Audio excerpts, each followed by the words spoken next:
Hello guys, आज की इस वीडियो में हम HTML के एट्रीब्यूट्स और कुछ बेसिक टैग्स के बारे में हम पढ़ेंगे। तो चलिए स्टार्ट करते हैं।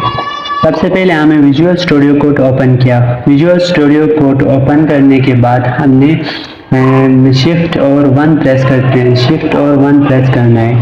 शिफ्ट और 1 प्रेस करते ही हमारे पास आ जाएगा एक्सक्लेमेशन मार्क आ जाएगा। जैसे हम एक्सक्लेमेशन मार्क पे क्लिक करेंगे हमारे पास ये बॉयलर प्लेट HTML का एक स्ट्रक्चर ओपन हो जाएगा। फिर इस स्ट्रक्चर में हम जो है मुख्तलिफ देख सकते हैं एट्रीब्यूट्स और मुख्तलिफ एट्रीब्यूट्स को हम देख सकते हैं HTML के। जैसे सबसे पहले हमारे पास यहाँ पे आते हैं HTML में। ये HTML के स्टार्टिंग टैग में हमारे पास आ रहा है लैंग एट्रीब्यूट। इस लैंग एट्रीब्यूट में ये जो है लैंग है, ये लैंग है, ये हमारे पास नेम है और इसका ये वैल्यू है en हमारे पास वैल्यू है। और ये लैंग एट्रीब्यूट HTML की जो है लैंग्वेज को शो करते हैं। पिछली वीडियो में हमने पढ़ा था इसके बारे में। फिर इसके बाद हमारे पास सेकेंड नंबर पे आ रहा है कि मेटा टैग के अंदर हमारे पास आ रहा है केयर सेट।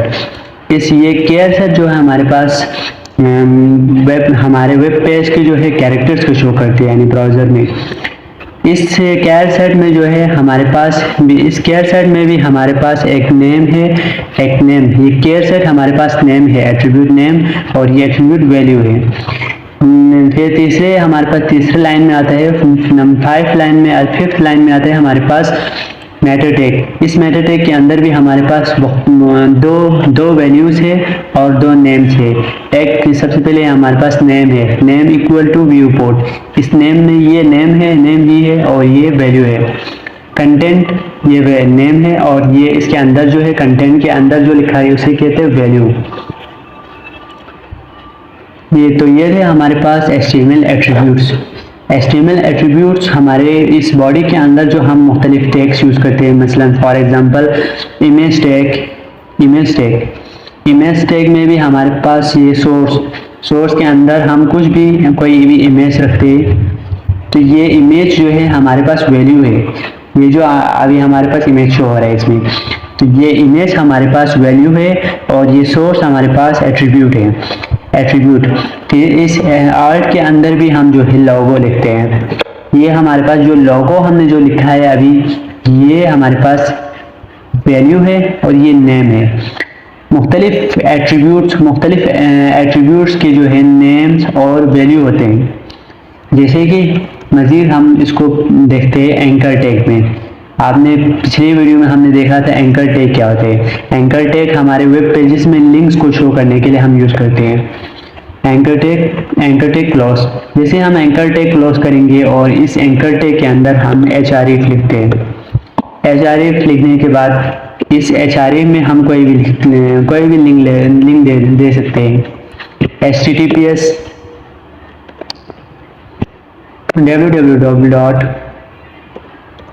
google.com।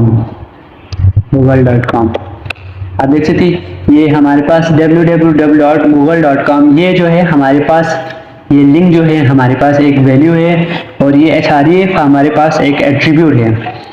फिर इस एट्रीब्यूट के इस एंकर टैग में हमारे पास 2 एट्रीब्यूट्स और 2 नेम्स आ सकते हैं। एंकर टैग में हमें पता था टारगेट इक्वल टू ब्लैंक। फिर इस टारगेट ब्लैंक में हमने देखा था ये टारगेट जो है नेम है और ये ब्लैंक हमारे पास वैल्यू है। वैल्यू में हम लिखते हैं यहाँ पे गूगल। देख सकते हैं यहाँ पे नीचे गूगल आ गया हमारे पास। ये इस गूगल में हम लिखते हैं, जैसे हम इस गूगल पे क्लिक करेंगे हम गूगल के पेज में चले जाएंगे। तो ये हमारे पास है एट्रीब्यूट्स के बारे में। होप एट्रीब्यूट्स के बारे में आपको समझ आया होगा। इसके बाद हम जो है मुख्तलिफ टैग्स के बारे में पढ़ते हैं। पिछले वीडियो में हमने पढ़ा था heading tag, paragraph tag, image tag और ये एंकर टैग के बारे में पढ़ा था। आज की इस वीडियो में देखते हैं हम वीडियो टैग के बारे में। वीडियो टैग हमारे पास जो है हमारे वेब पेजेस में वीडियोस को शो करना हो तो उसके लिए यूज़ करते हैं। अगर हम अपने वेब पेज में वीडियो यूज़ करना चाहें या कोई भी हमारी जो वेबसाइट के रिलेटेड जो वीडियो शो करना चाहिए उसके लिए हम वीडियो टैग यूज़ करते हैं। इमेजेस के अंदर ये इमेजेस फोल्डर है, फोल्डर को शो करते हैं। इस इमेजेस फोल्डर के अंदर अभी मैंने कोई वीडियो नहीं रखा हुआ है तो हम ये इमेज को शो करते हैं। इमेज वीडियो टैग में शो नहीं होता। वीडियो टैग के लिए हमें हमारे पास MP4 में वीडियो होनी चाहिए। ये है हमारे पास वीडियो टैग। देखिए इस वीडियो टैग में भी हमारे पास नेम एंड वैल्यू पेयर होते हैं। इसके बाद हमारे पास आते हैं आई फ्रेम टैग। ये आई फ्रेम टैग भी हमारे पास मुख्तलिफ फ्रेम को शो करते हैं। ये आप देख सकते हैं हमारे पास एक फ्रेम आ गया है, ये हमारे पास एक फ्रेम आ गया है इस इमेज के अंदर। और आई फ्रेम टैग हमारे पास जो है फ्रेम्स को शो करते हैं और इस फ्रेम में हम एक वीडियो भी रख सकते हैं। आई फ्रेम टैग और वीडियो टैग तकरीबन सेम है। इसके बाद हमारे पास एक और टैग आता है जिसे हम कहते हैं नेव टैग। नेव टैग आपने किसी भी वेबसाइट को देखा होगा जैसे कि facebook.com, instagram.com, इनके मेन पेजेस में जो है हमारे पास वो होते हैं नेव बार होते हैं। एक नेव बार जहाँ से हम किसी और पेज में जा सकते हैं, चले जा सकते हैं। उसके लिए वो यूज़ करते हैं नेव टैग को। नेव टैग जो है नेविगेशन बार को शो करते हैं। इस nav tag, this is nav tag and nav tag की ये स्टार्टिंग टैग है और ये एंडिंग टैग है, opening tag and closing tag. फिर इस नेव टैग के अंदर हम मुख्तलिफ जो है दो टाइप की टैग्स यूज़ करते हैं बेसिकली। एक होते हैं ऑर्डर लिस्ट, अनऑर्डर लिस्ट, और एक लिस्ट है एक ऑर्डर लिस्ट। ऑर्डर लिस्ट को हम OL से शो करते हैं और अनऑर्डर लिस्ट को हम शो करते हैं UL से।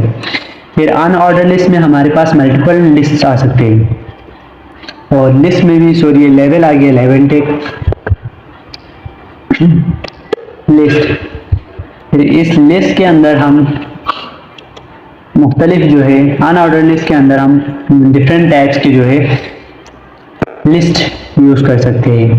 पहले लिस्ट में हम लिखते हैं होम सेक्शन। हमारे ये होम सेक्शन का लिंक हमारे पास ये है।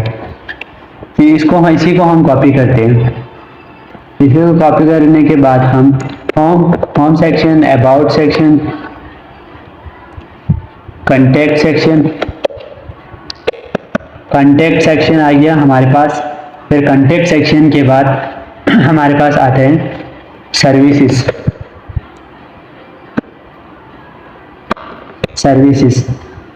ये हमारे पास सर्विसेज सेक्शन है। ये है हमारे पास ऑर्डर लिस्ट, अनऑर्डर लिस्ट है। ये हमारे पास अनऑर्डर लिस्ट है। अनऑर्डर लिस्ट में हमारे पास डॉट आएगा। फिर ऑर्डर लिस्ट में हम शो करें, ऑर्डर लिस्ट को हम देखते हैं। चलें ऑर्डर लिस्ट में भी हम इनकी इसी लिस्ट को ही कॉपी करते हैं। ऑर्डर लिस्ट में भी मुख्तलिफ लिस्ट आएगी। इस लिस्ट को कॉपी किया फिर ऑर्डर लिस्ट के अंदर जैसे हम देख सकते हैं यहाँ पे ऑर्डर लिस्ट में हमारे पास नंबरिंग आ रहा है 1 2 3 4 एंड 5। इसी तरफ ऑर्डर लिस्ट के जो नंबर है इनको हम CSS से जो है CSS कैस्केडिंग स्टाइल शीट के जरिए हम जो है इसे चेंज कर सकते हैं। इसे हम अपनी मर्जी से ABCD भी रख सकते हैं, ABCD, और रोमन नंबर में भी हम इसको रख सकते हैं। ये हमारे पास CSS का काम है। अभी हमारा टॉपिक है HTML। ये हमारे पास नेव बार के बाद हमारे पास आते हैं एक फूटर आते हैं। लास्ट में एक फूटर सेक्शन आते हैं। फूटर हमारे पास जो लास्ट सेक्शन आते हैं कॉपीराइट वाली सेक्शन को यूज़ करते हैं। मसलन हम copyright@ लिखते हैं, उस पोर्शन के लिए हमारे पास हम फूटर यूज़ करते हैं। जैसे अभी आप इस विजुअल स्टूडियो कोड में देख सकते हैं, यहाँ पर ये इनका फूटर है, फूटर सेक्शन। इसके बाद हमारे पास आते हैं फूटर सेक्शन में हमारे पास मुख्तलिफ लिंक्स भी शो कर सकते हैं। हम सोशल मीडिया आइकन्स के साथ उनका लिंक्स भी शो कर सकते हैं। तो ये है फूटर टैग। फूटर टैग के बाद एक और मेन टैग आता है जिसे कहते हैं हम सेक्शन टैग। सेक्शन टैग हमारे वेब पेजेस के मुख्तलिफ सेक्शन को शो करने के लिए यूज़ किया जाता है। फॉर एग्जांपल होम सेक्शन को हम अलग से शो करने के लिए हम सेक्शन टैग का यूज़ करते हैं और अबाउट के लिए अलग सेक्शन और कंटेक्ट के लिए अलग सेक्शन और सर्विसेज के लिए अलग सेक्शन। इस तरह हम मुख्तलिफ सेक्शंस को शो करने के लिए हम सेक्शन टैग का यूज़ करते हैं। सेक्शन टैग, इसमें हम अपना होम पेज का जो है होम पेज के जो कंटेंट्स है उसको हम इस सेक्शन के बीच में लिखते हैं।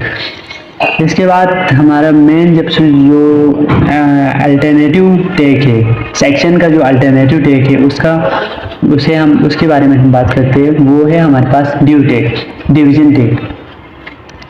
डिवीजन टैग एक ऐसा टैग है जिसे हम मोस्टली यूज़ करते हैं, और डिवीजन टैग हमारे वेब पेज की जो मुख्तलिफ ये जो सेक्शंस है इन सेक्शन को डिवाइड करके हमें शो करता है।